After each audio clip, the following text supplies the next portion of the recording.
Así que tenemos pues que el sufrimiento tiene una función en la humanidad. No es un castigo, no es una maldición. El sufrimiento sirve para que nos demos cuenta de algo y podamos cambiar lo que haya que cambiar. Alguien puede estar en un extremo de sufrimiento y puede sentir que no ve la salida. Es también posible. Y entonces ve la salida en la muerte. La muerte es la salida. Puede ser la sublime evasión, dijera el maestro José Marcelli. Y por eso el uso de las drogas puede representar una de las puertas falsas. A través del uso de sustancias, yo me olvido de lo que está pasando. Y entonces ya no sufro tanto. Pero en realidad es una salida falsa porque la situación, no por el hecho de que cerremos los ojos, va a cambiar. No por el hecho de que nos intoxiquemos para llegar a la inconsciencia y al sueño profundo, la situación va a estar diferente mañana, ¿no? Igualmente, en la vida, si nosotros no cambiamos algo que nos está diciendo,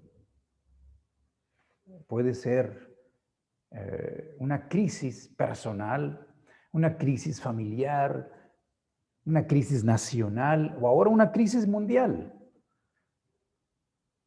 Si yo no tomo en cuenta eso, pues lo seguiré teniendo.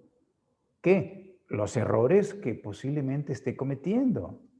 Por eso es de que el mejor de los maestros para corregir el rumbo, la dirección de la conducta humana ha sido desde un principio el sufrimiento. Y no tiene ninguna otra finalidad más que hacer conciencia.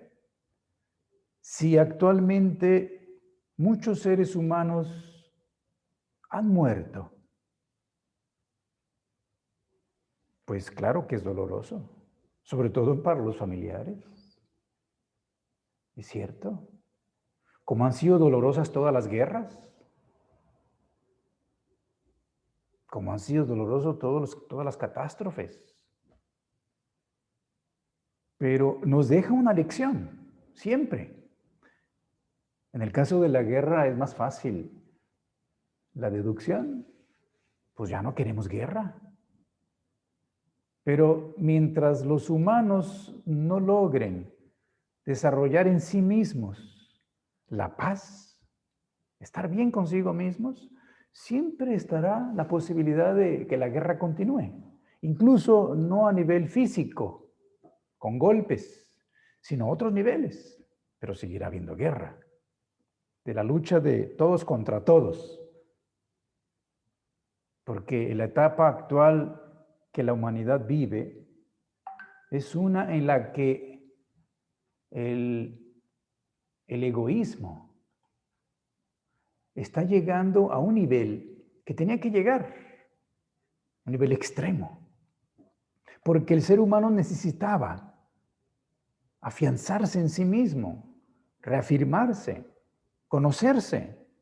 Y esto es el desarrollo de la individualidad, del ego, el yo. Pero ya nos dimos cuenta que si seguimos en esa dirección, ya no es conveniente. Eso ha sido conveniente para dejar de ser tribal, para dejar de formar parte de un grupo en la que la identidad es el grupo. Y las personas actúan movidos por ese sentimiento de grupo, que eso ya es parte del pasado, que fue útil para sobrevivir. En la tribu era más importante el grupo que el individuo.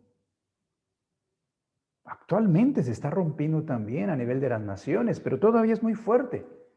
Las naciones despiertan un sentimiento patriótico tan fuerte que hacen aparecer estas divisiones, estas fronteras imaginarias entre los humanos. Pero también se está gradualmente disolviendo. Está apareciendo esto del individuo. Ya no tanto el individuo que pertenece a una nación, sino el individuo por sí mismo, con características muy propias, personales. Y esto es parte del proceso natural de la evolución. De tal manera que actualmente nos damos cuenta que esto, que hace que incluso en algunos países, sobre todo de Europa, que es donde ha llegado a niveles más elevados, muchos seres humanos vivan en un departamento solos. Por ejemplo, Alemania. En algún estado del país de Alemania, hace unos años se hizo una estadística en el norte de Alemania en donde el 60% de las personas vivían solas. El 60%, mejor dicho, de las casas, habitación, de los departamentos, estaba viviendo una sola persona. Increíble. A diferencia de el alma más grupal todavía, con ese sentimiento de familia que todavía es fuerte, por ejemplo, en América Latina, donde no hemos llegado a ese nivel. Pero gradualmente la conciencia va hacia la individualización. Y el extremo de esto lleva al individualismo y al egoísmo. Si a mí no me afecta, ¿qué me importa? Y yo sigo actuando como a mí me convenga. Esto es el individualismo. Pero no puede continuar. Porque lo que no beneficia realmente a todos, no beneficia a nadie.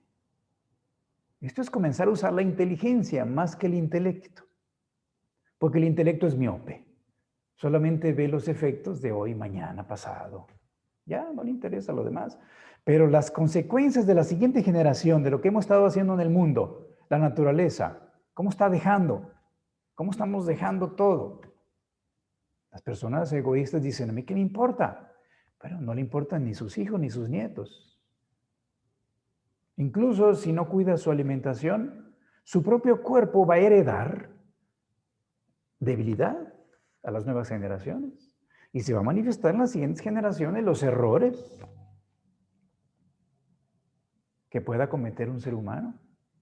De allí algunas frases que pueden ser malinterpretadas de que las consecuencias las pagarán hasta la cuarta, quinta generación o más. Sí, ahí hay una cierta verdad.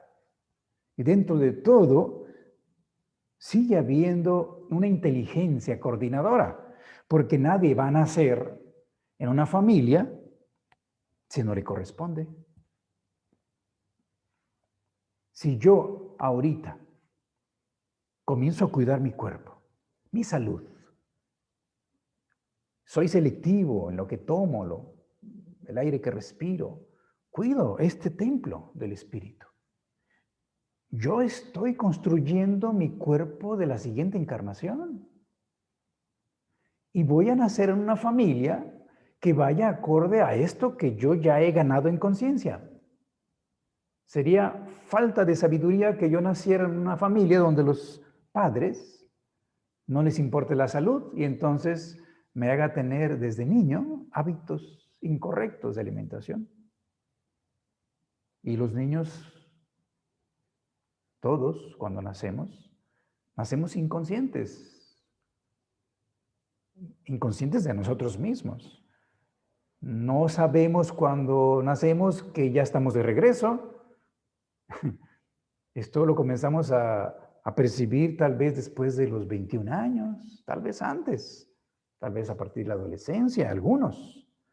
Pero tenemos una responsabilidad cuando hemos nacido en una familia que tiene determinadas características y que por lo mismo nos dan desde la infancia un soporte de buenos hábitos en todos los niveles, físico, emocional, mental, de tal manera que tenemos mejores probabilidades de tener una mejor salud y con ello afrontar cualquier situación que se presente, cualquiera, porque en el exterior, en el mundo, siempre ha habido bacterias.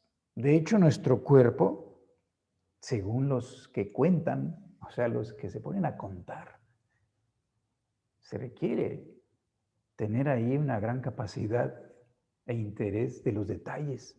Se ponen a contar cuántas células tenemos en nuestro cuerpo. Y ya las contaron, más o menos, un adulto tiene tantas células. Y ya se dieron cuenta que en realidad tenemos más bacterias que células. Yo no sé cómo las contaron, pero hay quien se dedica a eso. No lo dudo. En el cuerpo tenemos más bacterias que células. Imagínense el exterior. Las bacterias siempre han sido parte del mundo. Las bacterias son parte de un reino que es el reino de la vida no organizada, porque no es pluricelular o multicelular, es unicelular. De manera que siempre han estado allí, pero se pueden reproducir por sí mismos. Y si encuentran un huésped, o sea, un organismo, que les dé el medio adecuado, el terreno, pues se reproducen. Es como si viéramos aquí un espacio, un ambiente donde no limpiamos y dejamos que se acumule basura, pero basura de residuos orgánicos, que es lo que va a atraer a seres vivos para comer. Entonces, los restos de comida que van quedando, pues van a atraer a animales que viven de eso también. Y entonces puede haber cucarachas, puede haber ratas, puede haber otro tipo de insectos y muchas bacterias. Esto es natural. Si afuera lo vemos de manera grande, pues si una vaca o un caballo en el campo muriera y no nos diéramos cuenta, o sea, los dueños, pues los que se van a dar cuenta son los limpiadores del planeta. Esos son los opilotes, los buitres. Ellos van a captar que hay un cadáver y vamos a verlo que están volando en círculo en el cielo porque están percibiendo que hay comida para ellos. Entonces van a bajar a limpiar y se van a comer eso que para ellos es un alimento, un cadáver en descomposición, un cuerpo en descomposición, que para nosotros sería contaminación si lo tuviéramos cerca, pero para ellos es comida. Igualmente, para las hormigas, cucarachas, ratas, para ellos es comida lo que a nosotros nos puede enfermar. Por eso es que se desarrollan allí donde hay eso. Las bacterias igual. Cuando hablamos de virus, los virus pertenecen a otra categoría. Una categoría que está más dentro de cierto misterio, porque el ser humano, la ciencia actual, no ha explorado totalmente cómo es que sucede esto, que aparecen virus. que son partículas proteicas que tienen una información a través de un código genético, pero que no pertenece al reino de los vivos, o sea, no pertenece al vegetal ni al animal. Se encuentra más entre el mineral y el vegetal.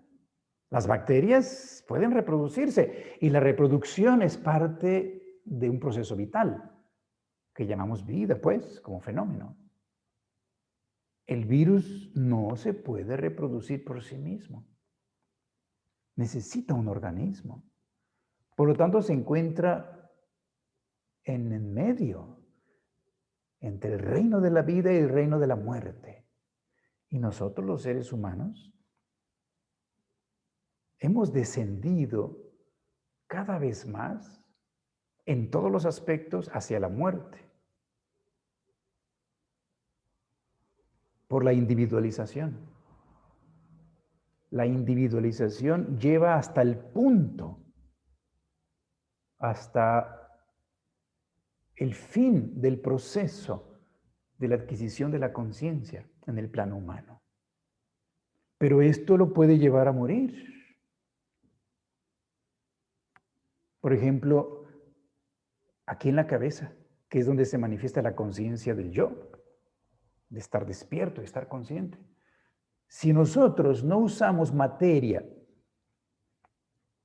que ya no tiene cualidades biológicas, no podríamos pensar. Por ejemplo, para yo verlos a ustedes y ustedes me vean a mí, necesitamos un órgano que está casi muerto. Es un aparato ocular con un cristal, un cristalino, para la percepción de la luz y los colores. Si nosotros tuviéramos en el ojo cualidades biológicas activas, como ocurren en el intestino, en el abdomen, no podríamos pensar, no podríamos vernos. Entonces, la conciencia necesita, cuando se hace individual, atravesar por la muerte. Y para ello lleva la sustancia hasta la cristalización máxima. O sea, utiliza sustancia que está casi muerta. Y esto está en la cabeza. Todos los sentidos tienen que estar con esta característica de transparencia para dejar pasar los estímulos del exterior. Y nosotros poder pensar y ser conscientes y percibir. Esto solamente puede pasar en la cabeza. Y por eso dije que el intelecto es la expresión última de este proceso que llegó hasta el pensamiento. Frío, porque la vida requiere calor y humedad. La conciencia requiere sequedad, sobre todo la conciencia intelectual, precisa, clara, analítica, requiere estar muy seca. Y además fría, no puede estar caliente. Y esto hace aparecer en el mundo máquinas pensantes, seres humanos con un pensamiento materialista, que incluso creen que la vida comenzó en la materia. Y de la materia apareció la vida. Este es un pensamiento materializado, tremendamente materialista. Y siguen afirmando que venimos de allí. Fuimos piedras. Y en un momento determinado aparecieron células. Se requiere mucha imaginación para eso, fantasía. Y la vida vegetal luego se desarrolló y aparecieron los animales. Y de ahí venimos nosotros. Esto es el intelecto. No toma en cuenta el asunto espiritual, que antes de existir la materia ya existe el espíritu. Y por eso, si nosotros aquí en el pensamiento comenzamos a darle vida, comenzamos a usar la inteligencia que está en la esencia de la mente, la inteligencia que nos conecta con el universo, más allá de lo que el intelecto puede informar. lo que puede comprobar, percibir a través de los sentidos, mucho más allá. Y lo primero es la imaginación. Por eso todas las grandes verdades se han dado al mundo a través de imágenes. Porque la humanidad en un principio puede ser infantil. Y el pensamiento captaba esas verdades a través de imágenes. La mitología, las leyendas, los cuentos transmiten verdades esenciales de la existencia del espíritu antes de que aparezca lo visible de la materia física. Y ahora necesitamos con urgencia que el pensamiento vuelva a espiritualizarse para que considere que somos un espíritu que está evolucionando a través de un cuerpo. Este es solamente un instrumento. Y cuando esto sucede, comienza a haber un poco más de luz. Comenzamos a darnos cuenta que nosotros somos la expresión del macrocosmos, del gran espíritu universal que llamamos Dios, y de que lo que está en mí, en cada uno, está en los demás también. Reconocemos la existencia de eso que llamamos espíritu en todo lo que nos rodea. Esto es el comienzo de la revitalización del pensamiento, darle vida nuevamente, para que se dé cuenta que lo que está dentro en cada uno está en todos. Y que ese reconocimiento hace que yo salga de mí para considerarlos. Entonces comienza a aparecer el altruismo. Pero eso no puede venir de la cabeza. A través de la imaginación que estoy mencionando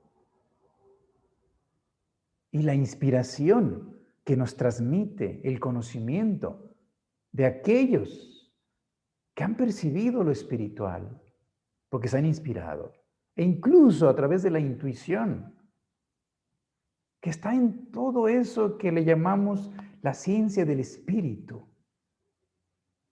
en complementación a la ciencia materialista actual. Toda esa gran información que está allí, necesitamos considerarla, volverla a estudiar en las escuelas, en las universidades, para comprender realmente qué es la vida, qué es el alma, qué es el espíritu. Y con ello, hacer que el mundo manifieste cualidades más allá de lo que es actualmente la sociedad tan mecánica, fría, egoísta, centrada en los intereses, en la producción, desprovista totalmente de humanismo, de espiritualidad. Cuando el pensamiento comienza a desarrollarse así, va más allá del cerebro, el pensamiento se libera del cerebro, se conecta con la inteligencia universal y a través de ella con el corazón. El corazón es un instrumento para la conciencia. Y así como nosotros hemos desarrollado un sentimiento propio de existir, que decimos yo, y apuntamos cuando decimos yo hacia el corazón, yo, no decimos aquí en la cabeza yo. Eso es solamente un instrumento donde nos reflejamos, sino aquí donde está el corazón. Allí, eso es importante. Allí mismo va a surgir, por este contacto que estoy mencionando, de la esencia, del espíritu, la necesidad de salir hacia los demás, reconociendo que el yo también está allá en todos lados y de que somos una familia, una gran familia. Imagínense que podamos salir a la calle y podamos considerar que todos somos familia, parientes, parientes de familia, hermanos, no primos, terceros, cuartos, no, hermanos y hermanas. ¿Habría necesidad de cerrar con llave tu casa? ¿El carro? ¿Y estar alerta para que no te hagan daño? Imagínense, fíjense, estoy usando la imaginación, claro. Por supuesto que para algunos esto es utopía, no importa. Pero la imaginación de un mundo así es el ideal, el más grande ideal de la humanidad. Una familia, una fraternidad, que solo es posible si nosotros reconocemos en los demás lo mismo que está dentro de nosotros. Y tienen los mismos derechos, claro. Y las mismas obligaciones también, por supuesto. Pero aquí es importante recordar los derechos porque es lo que más se ha pisoteado. Hay seres humanos actualmente que por solo cuestión de egoísmo, codicia y ambición en extremo, no tienen que comer. Esto es vergonzoso, porque hemos creado máquinas admirables por el ingenio humano, del intelecto. Computadoras, satélites que exploran el espacio, sistemas de comunicación impresionantes, de transporte. Realmente el desarrollo tecnológico ha llegado a un nivel impresionante, pero la cuestión moral se ha quedado muy atrás. Y es por eso que ahorita hay seres humanos que se están muriendo porque no tienen comida. ¿Cómo es posible si tenemos la tecnología? Tenemos la tecnología desde hace décadas en este planeta para producir suficiente alimento para todos los seres humanos. Suficiente para todos. ¿Cómo es posible que siga habiendo seres humanos que se tengan que morir porque no tienen comida? Esa es una responsabilidad de todos. Debemos sentirlo. Después de considerarlo aquí, si lo podemos sentir, lo estamos vivificando ese pensamiento, estoy empezando a pensar espiritualmente, lo estoy sintiendo en el corazón y me duele saber que hay seres humanos, niños, que no tienen que comer. El que no sienta compasión no ha contactado su corazón, está todavía fríamente, insensible en su cabeza. Y es por eso que esta crisis mundial, lo primero que debe despertar es el sentimiento de unidad. Unidos somos más fuertes, eso dice la inteligencia humana, ya lo sabemos, pero como humanidad todavía no no hemos logrado llevarlo a los hechos. Pero ya lo saben las universidades, donde salen doctores en cualquier área de la ciencia. La unidad, la colaboración es más importante que la competencia. La solidaridad es lo que va a hacer que realmente el ser humano desarrolle la tecnología al servicio de la humanidad. Y entonces ya no explotaremos a otros seres humanos por querer producir más, por ejemplo. Ni tampoco vamos a invadir el espacio natural de las especies animales de una manera tan brutal y destructiva, sino que seremos sensibles también al sufrimiento y al dolor de ese reino que no habla para quejarse. Comenzar a darnos cuenta que sufren y son sensibles, porque las últimas investigaciones desde el punto de vista médico dicen que es muy probable que del reino animal haya venido esta partícula y haya ingresado al ser humano. Por alguna razón, incluso superior, para que la humanidad tenga esta experiencia. Estas partículas que mencioné, que se encuentran más cerca del reino mineral y que de alguna manera tienen más actividad en los seres que más se han mineralizado, y somos los seres humanos. En el reino animal sigue habiendo virus, pero no parece provocar un problema de salud. En los humanos, ¿sí? Sobre todo en el órgano que además de la cabeza se relaciona con la tierra, que es el pulmón, a través del cual con la primera inhalación encarnamos. El pulmón corresponde al elemento tierra. Es un órgano que simplemente sirve para que nosotros tengamos el acceso de los gases que necesitamos, en este caso el oxígeno. Podemos expulsar también desechos gaseosos, como el dióxido de carbono, pero no tiene un proceso metabólico comparado con el hígado, que corresponde al agua, a la vida. El centro de la vida es el hígado. O a los riñones, que es el instrumento del alma. O al corazón, que es el instrumento principal del espíritu. El pulmón tiene que ver con la tierra. Entonces, los seres humanos necesitamos comenzar a cambiar nuestra manera de pensar para con ello despertar mayor sensibilidad por la vida, respetándola, admirándola, apreciando su belleza, maravillándonos. Ese simple hecho incluso aumenta el sistema inmunológico del ser humano. El que pueda apreciar la belleza de un atardecer, de un cielo estrellado, escuchar el campo, los pájaros, la cascada, el río, los sonidos de la naturaleza, en silencio, en actitud de meditación.